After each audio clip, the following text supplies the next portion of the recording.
lascio subito la parola al padrone di casa, Roberto Giolito, responsabile del Dipartimento Heritage di Stellantis, che poi a sua volta introdurrà tutti i suoi compagni di viaggio. Grazie. Grazie a tutti, buon pomeriggio, mi sentite? Allora, è un piacere incontrarvi qui, questo ci fa una silhouette a una fiera di auto d'epoca. In realtà questa è la fiera di tutta la cultura dell'auto, quindi siamo di fronte a un manifesto della storia dell'automobile italiana, perché ci sono tantissimi compleanni.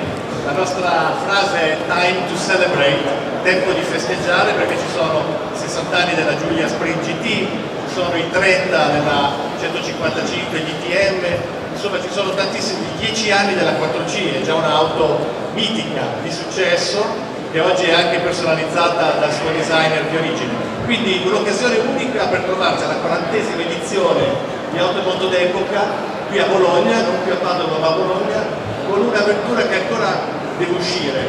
Perché è la nostra madrina? Perché in qualche modo significa anche valorizzare il patrimonio storico, mettere una vettura a vero ponte di trasmissione tra il passato e il futuro, e soprattutto una vettura che riceverà sin dall'origine una certificazione di autenticità, quindi qualcosa che porterà con essa, perché non ce ne sarà nessuna delle 33 uguale all'altra, quindi è anche molto importante. Ma per tutto questo racconto è un'avventura, una nuova fase di Alfa Romeo, c'è il grande capo di Alfa Romeo, il CEO del brand Jean-Philippe Imparato in persona, ed è veramente un onore per noi avere una persona come Jean-Philippe che dà subito un senso di calore e di passione a tutto quello che si fa e sarà una garanzia per l'Alfa Romeo del futuro. Jean-Philippe, benvenuto all'Automondo d'Epoca.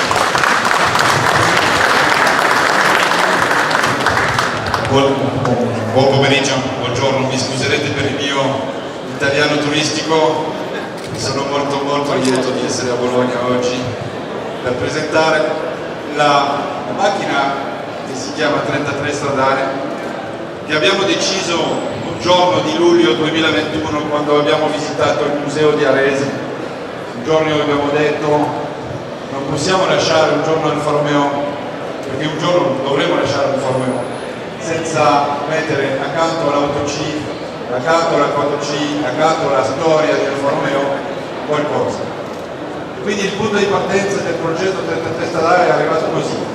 Ma quando vai a Tavares, Carlos, per dire Carlos, voglio fare una Fiat, e ti dice ma sei matto amico mio, dei tempi riesco perché è impossibile. dopo Devi sono avere coglioni, i poi clienti, c'è. capisci? E Carlo mi ha detto ma ok va bene, ma Carlos è caro questo, ma devi trovare i clienti. Quando abbiamo trovato 33 fortunati clienti che avranno ognuno il nome sul telaio della macchina, nel senso abbiamo 33 telai, hai il ZAR di Alfa Romeo e dopo 4 lettere del nome del cliente sul telaio della macchina. In questa macchina, al di là del fatto che l'hanno fatto con noi, nel senso che non è il Fiat che hai venduto così nel corridoio, ma tutti quanti mi hanno rotto le palle sui dettagli per fare il gioco giusto, e un giorno abbiamo deciso di andare in pubblico, ma non potevo andare in pubblico senza aver venduto le macchine, perché se un giorno ti dico a te faccio la tentativa stradale mi ammazzi e è normale. Quindi abbiamo venduto la macchina, l'abbiamo presentato, il giorno in cui l'abbiamo presentato con la foto abbiamo trovato una coerenza tra la storia e il futuro del marchio. Quindi benvenuto a Cristiano Fiolo che ha fatto il gioco con Roberto, Pesonero Salivano che ha disegnato la macchina con la squadra. Facciamo un review semplice ragazzi, benvenuti. Allora, accendiamo la macchina. Welcome. Alejandro. Benissimo. Buongiorno a tutti, anche il mio italiano turistico. Allora, la 33 stradale, la nuova 33 stradale è veramente un sogno che è diventato realtà. Un sogno che dovevamo fare assolutamente per Alfa Romeo, per questo bel marchio Alfa Romeo, per tutti gli alfisti al mondo, che ci siano tanti, e per tutta la gente che lavora oggi in questo bellissimo marchio che è Alfa Romeo. L'abbiamo fatta con un piccolo team, con una piccola squadra di gente veramente con una passione incredibile, e i miei colleghi Jean-Philippe, i designer, i modellisti e ingegneri. Ma come l'abbiamo fatto? Come abbiamo operato? Allora, l'abbiamo fatto con rispetto del passato, della nostra storia, l'abbiamo fatto con semplicità progettuale e anche con quello che chiamiamo noi bellezza necessaria. Rispetto del passato perché i designer ci hanno ispirato da quella macchina meravigliosa del 1967 che è la 33 stradale disegnata dal maestro Franco Scaglione. Ma non ci abbiamo fermato lì, perché abbiamo messo qualche caratteristica che vedremo nelle future Alfa Romeo. La semplicità progettuale è importantissima, perché pensiamo che in Alfa Romeo possiamo dire tante cose solo con qualche riga sul modello. È la bellezza necessaria, perché la funzionalità e la bellezza sempre in Alfa Romeo viaggiano insieme, parallelo. Questa bellezza necessaria, per esempio, la possiamo vedere nell'approccio che abbiamo avuto con l'aerodinamica. Vedete che la macchina non ha nessun spoiler. Per una macchina che fa comunque 333 km/h. Questo era l'obiettivo che ci avevamo marcato con Jean-Philippe, con tutto il team, di non mettere degli spoiler. Fare una forma che per sé, diciamo che arriva a essere completamente neutra alla massima velocità possibile. Omar. L'unico spoiler in realtà è lo specchietto.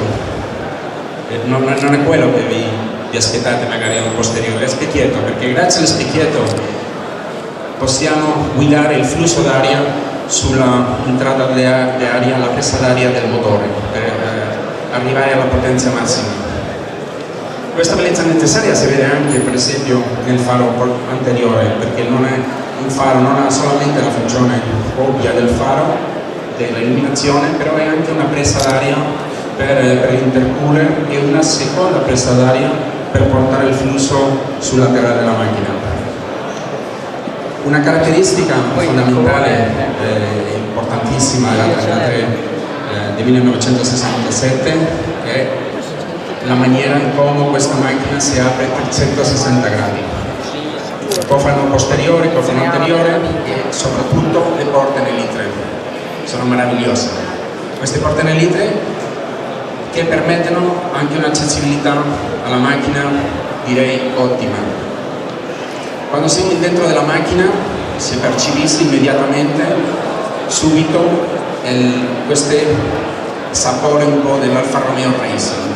Questo è concentrato sul guidatore, non abbiamo delle distrazioni che possano magari distrarre o fare la guida un po' complessa. Come vedete è veramente, abbiamo tutto dedicato al guidatore, il canottiere e il volante, una piccola consola con qualche tasti e questo tutto. Un altro oggettivo dell'interno di questa macchina, del progetto di questa macchina, era fare nel 2023 un volante senza bottoncini, senza comandi. È veramente un volante puro che serve a quello, a guidare la macchina. E questo è tutto. Allora, grazie per questa passeggiata sulla 33 stradale. Adesso passo la parola a Cristiano Fiore. Grazie Ale, Alessandro ha anticipato che eravamo un gruppo di pochi colleghi che hanno lavorato questo con tanta passione, giorno, notte, weekend, estate, ma ci sono tre cose che voglio dirvi che sono state secondo me un passo veramente incredibile, nuovo, innovativo anche per chi conosce il settore. Il primo, che aveva un po' anticipato Jean-Philippe, è che questa macchina è stata co-creata con chi l'ha comprata. Questa è una cosa unica, cioè ogni cliente che ci ha accompagnato e che ha deciso di prenderla è stato con noi durante tutto il processo di design, di creazione, e ci ha dato idee, ci ha stimolato, ci ha dato tutta quella che era la loro esperienza, e quindi possiamo veramente dire che i clienti sono stati parte del team che ha creato questa macchina. E per un brand che ha così tanta storia e così tanti appassionati e che è umile, è qualcosa credo di straordinario. E lo abbiamo fatto in un luogo unico, abbiamo riaperto la sala storica di Alfa Romeo, che è un posto che, come sapete, è protetto dalle belle arti, e lì con ogni cliente abbiamo studiato quello che sarebbe stata la macchina. Secondo, abbiamo portato avanti quello che è la storia, abbiamo scelto un coach builder, Touring Superleggera, che peraltro è qui accanto a noi, che ci accompagnerà nella realizzazione della macchina, di questi 33 esemplari unici. E terzo, voglio dirvi una data importante. Sapete che il processo per creare un LFU-off è molto lungo, lo sappiamo da quello che succede nel mercato. Noi stiamo facendo un record, vogliamo consegnare la prima macchina in una data iconica, perché il primo sketch della storica 33 stradale fu fatto il 17 dicembre del 1966. E per dare tributo e onore a Franco Scaglioli e al suo primo sketch, noi consegneremo la prima macchina in un tempo record dalla creazione del primo design alla consegna il 17 dicembre del 2024.